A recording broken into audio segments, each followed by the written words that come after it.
Ben snapped his suit jacket and started for the door before Steve could voice another of his many objections. The consultant has been recommended by the police department itself, and so you're going to facilitate.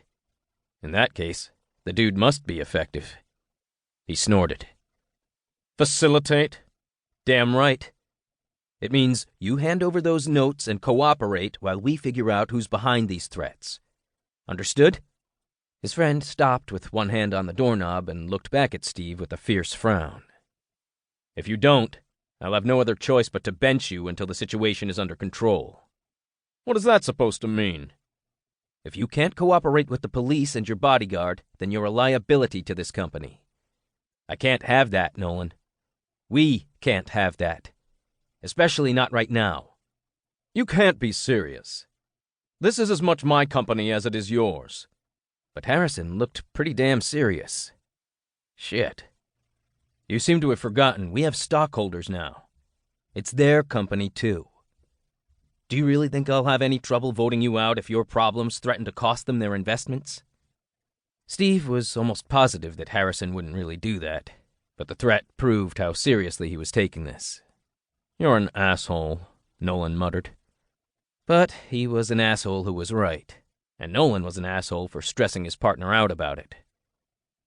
Fine. I won't fire the guy as long as he stays out of my way and doesn't draw attention to himself.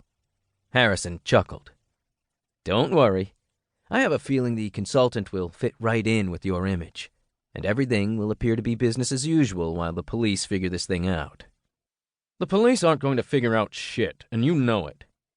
He had no illusions about how investigations like this panned out. But I agree with you that I shouldn't have ignored this for as long as I did. You know I would never put the company in jeopardy. Harrison grunted. I know that. And I understand why you didn't want me to know about this. But you would do the same thing in my place to protect me or the company. Which also means you're going to take care of this ASAP so Beth stops worrying about you. It's cramping our wedding plans. Steve stifled a curse. Harrison and his fiancée were old business rivals who had reconnected at an industry event in the islands last year.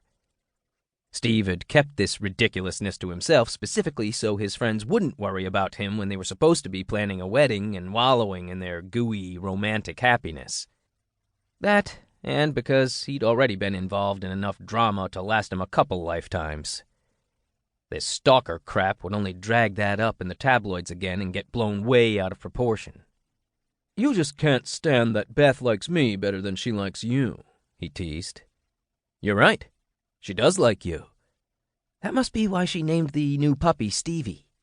Ben chuckled as he opened the door. On the way out, he told someone waiting in the hall to go on in, and good luck. Steve groaned inwardly, but he stood up and came around his desk. A woman stepped inside his office stiffly, without smiling. There, she pulled up short and didn't move another muscle. She wore a stark black suit and sensible black shoes with short, square heels, and carried a slim leather briefcase in her hand. Her posture was stiffer than a board, and she looked him up and down as if examining a slug stuck to the bottom of her shoe. He'd been expecting the bodyguard, but was more than willing to put that particular meeting off for a few more minutes. Besides being dark, it was impossible to tell what color the woman's hair was, pulled back in the tightest bun he'd ever seen. But the style showed off high, prominent cheekbones, and when she raised her chin, he was struck dumb by her brilliant blue eyes. Eyes that could drag a man out of the darkest hole and into the light. He didn't know why she was in his office, but he was already making plans to take her somewhere more private and ruffle her up. Can I help you with something? Had Kathy scheduled a meeting without letting him know? I'm here from the security agency. God, her voice was all throaty. The stuff of midnight wet dreams. It made him instantly hard. I'm the bodyguard. The sweaty, naked images he'd conjured up careened to a halt like a 30-car pileup on the expressway. What? She was... What? He wasn't sexist, and he had no doubt this woman was good at her job or Harrison wouldn't have hired her, but